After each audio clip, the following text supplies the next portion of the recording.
Hello students, good morning. आज हम अध्ययन करेंगे चैप्टर फर्स्ट, जीवों में जनन, रिप्रोडक्शन इन ऑर्गेनिजम्स। इसके अंदर सबसे पहले अपन देखेंगे जीवन अवधि। जीवन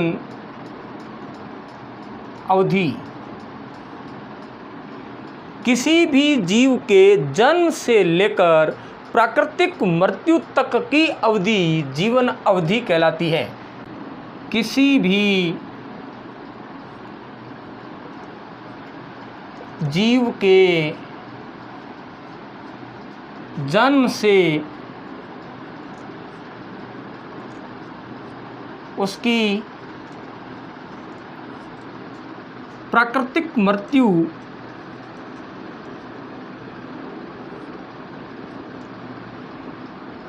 तक की अवधि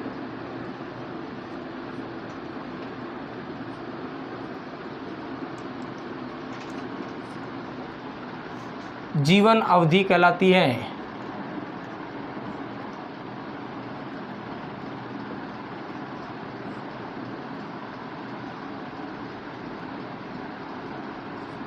जीवन अवधि कहलाती है। अगर कोई जीव जन्म लेता है और वो अपने जीवन की सारी अवस्थाओं को पार करते हुए मृत्यु को प्राप्त होता है तो वो मृत्यु प्राकृतिक मृत्यु कहलाती है। अतः किसी जीव की जन्म से लेकर प्राकृतिक मृत्यु तक की जो अवधि होती है वो जीवन अवधि कहलाती है।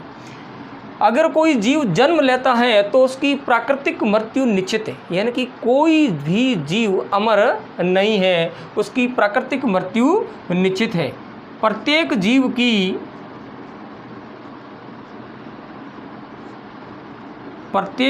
की प्राकृतिक मृत्यु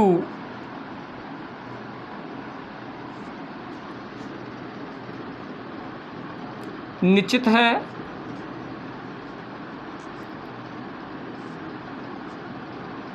अतः कोई भी जीव अमर नहीं है। अतः कोई भी जीव अमर नहीं है।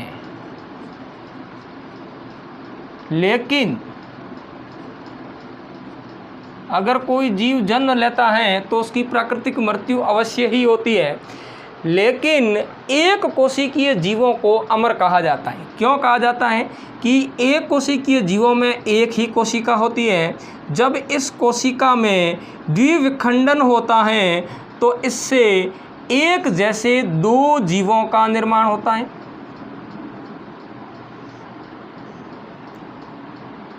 एक जैसे दो जीवों का निर्माण होता है।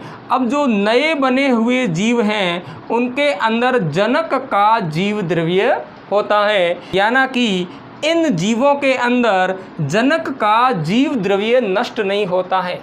किसी भी जीव का जीव द्रव्य नष्ट हो जाता है जब उसकी प्राकृतिक मृत्यु होती है, यानी कि जब उसकी मृत्यु होती है तब उसका जीव द्रव्य जो होता है वो नष्ट हो जाता है। लेकिन एक कोशिकीय जीवों में जब द्विविखंडन होता है जिससे जो दो नए जीव बनते हैं जो एक जैसे होते हैं, और इस प्रकार इन जीव के अंदर इनका जीव द्रव्य नष्ट नहीं होता है, जीव द्रव्य वो ही रहता है। इसलिए एक कोशिकीय जीवों को अमर कहा जाता है। एक कोशिकीय जीव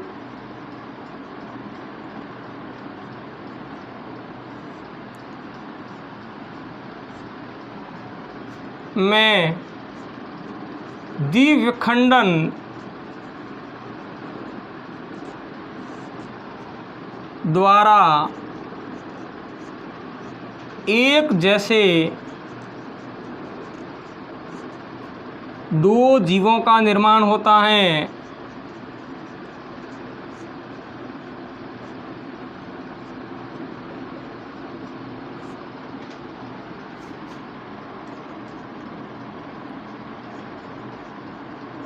या दो जीव बनते हैं, इसमें जीव द्रव्य नष्ट नहीं होता।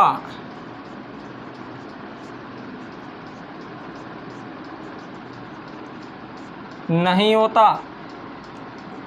इसलिए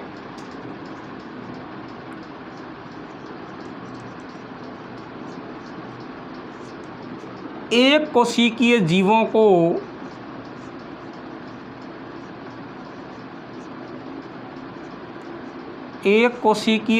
को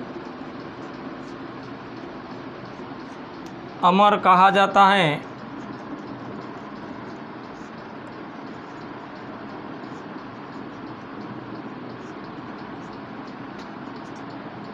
प्रत्येक जीव की जीवन अवधि जो होती है वो निश्चित होती है।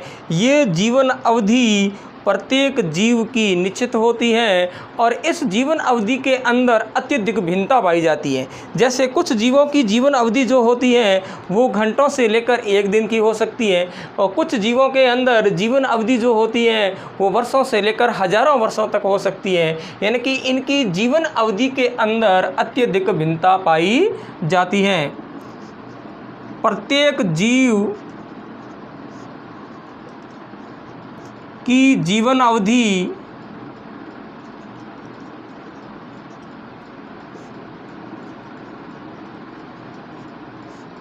निश्चित होती है।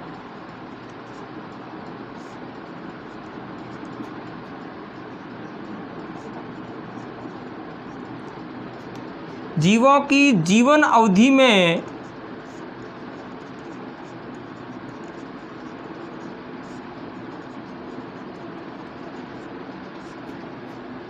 अत्यधिक भिन्नता पाई जाती है।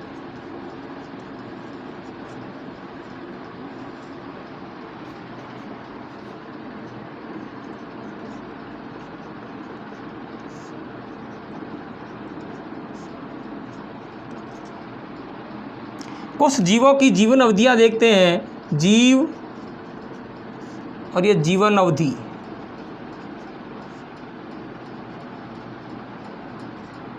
जैसे तितली,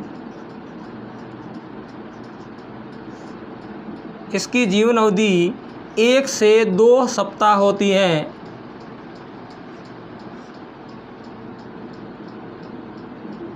घरेलू मक्खी, इसकी जीवन अवधि 1 से 4 माह होती है। कुत्ता, इसकी जीवन अवधि 15 वर्ष होती है। गाय, इसकी जीवन अवधि 18 से 20 वर्ष होती है। घोड़ा, इसकी जीवन अवधि 30 से 40 वर्ष होती है।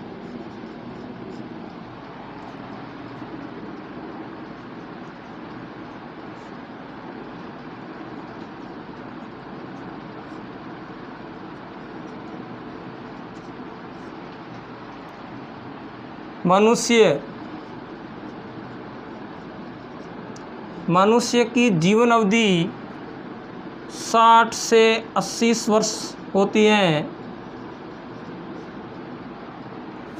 मगरमच्छ की जीवन अवधि 60 वर्ष होती है। तोता, इसकी जीवन अवधि 140 वर्ष होती है।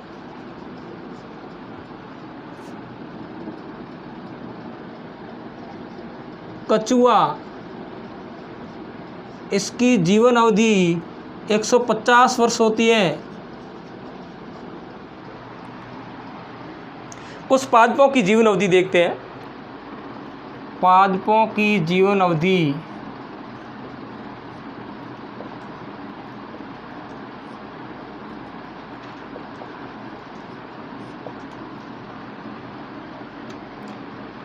फसली पादप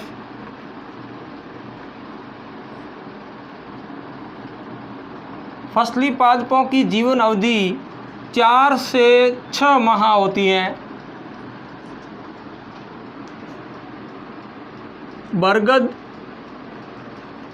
बरगद की जीवन अवधि 200 वर्ष होती है।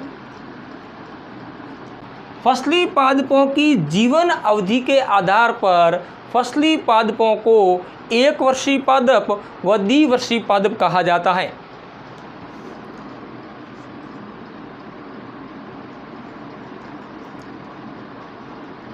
फसली पादपों को जीवन काल के आधार पर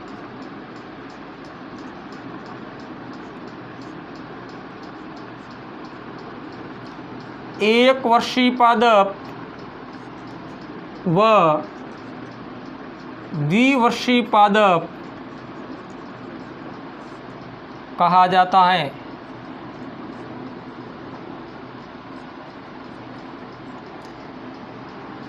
कुछ पादप ऐसे होते हैं जिनका जीवन काल अत्यंत कम होता है। ऐसे पादपों को अल्पकालिक पादप कहा जाता है, जिनका जीवन काल कुछ ही सप्ताह होता है। कुछ पादपों का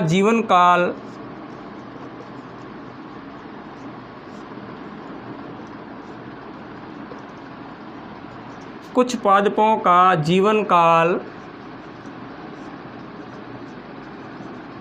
कुछ ही सप्ताह होता है।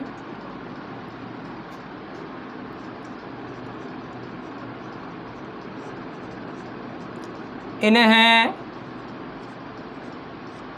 अल्पकालिक कहा जाता है। जिन पादपों का जीवन काल अत्यंत कम होता है, ऐसे पादपों को अल्पकालिक पादप कहते हैं।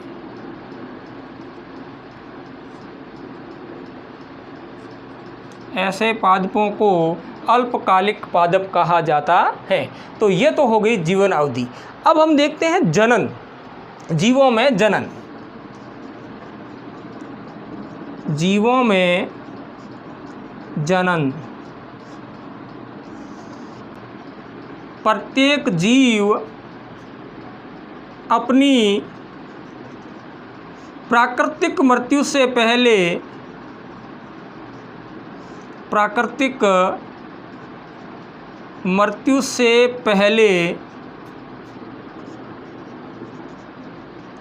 अपने वंश को बनाए रखने के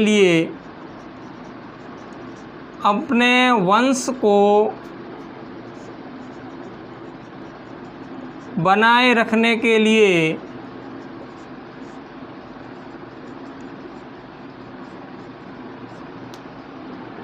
अपने समान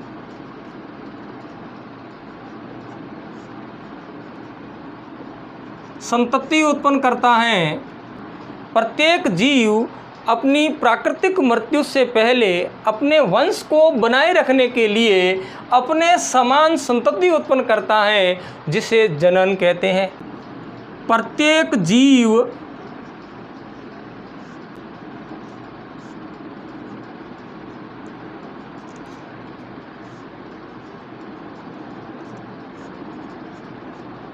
जिसे जनन कहते हैं, जिसे जनन रिप्रोडक्शन कहते हैं।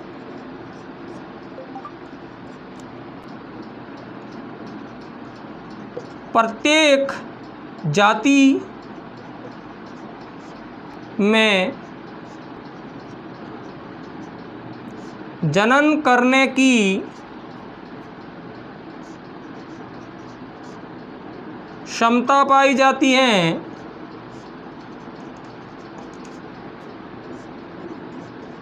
जिसे जनन शक्ति कहते हैं।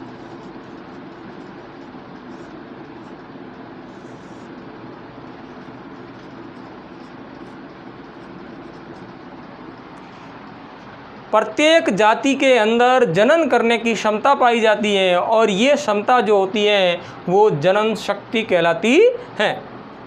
जीवों में जनन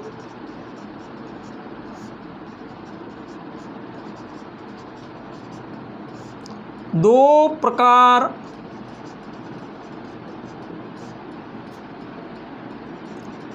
से होता है। नंबर 1 अलैंगिक जनन,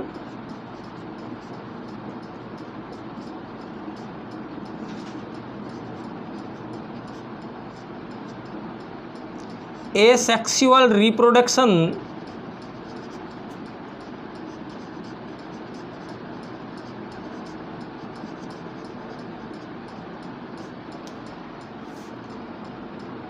नंबर 2 लैंगिक जनन,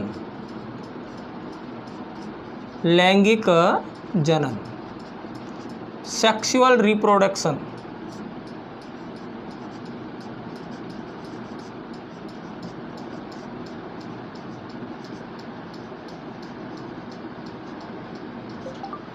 नंबर 1 अलैंगिक जनन,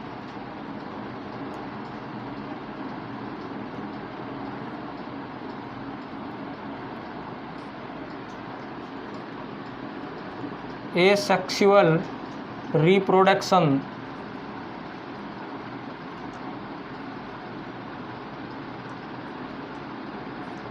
जब संतति की उत्पत्ति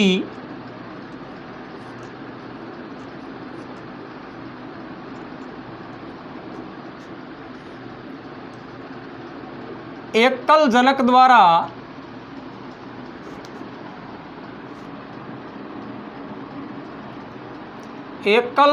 द्वारा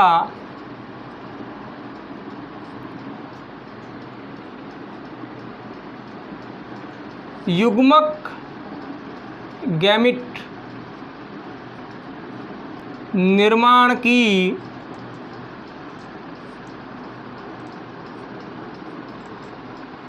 भागीदारी के साथ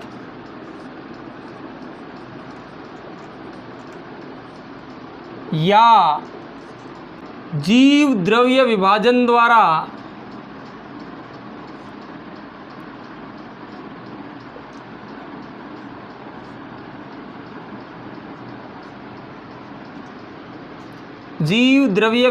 द्वारा हो तो अलैंगिक जनन कहलाता है।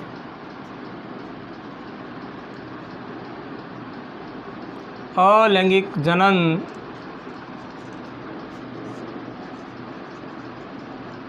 कहलाता है। अलैंगिक जनन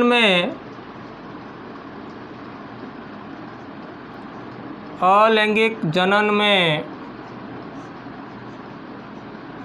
अर्धसूत्री विभाजन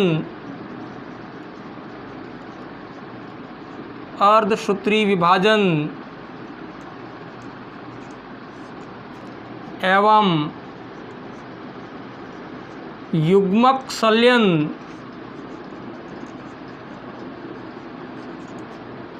नहीं होता तथा इसमें बनी संतति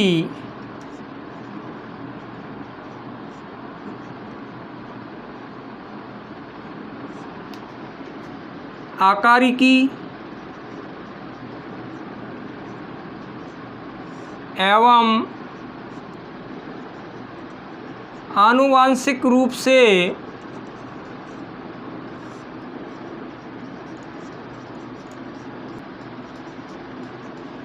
जनक के समान होती हैं,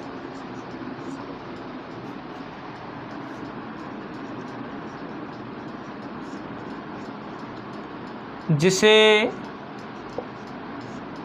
क्लोन कहा जाता है।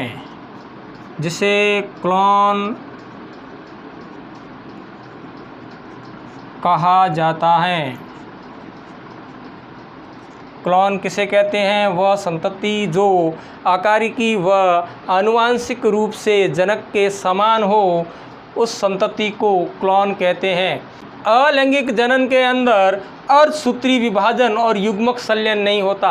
अलैंगिक जनन समसूत्री विभाजन के द्वारा होता है।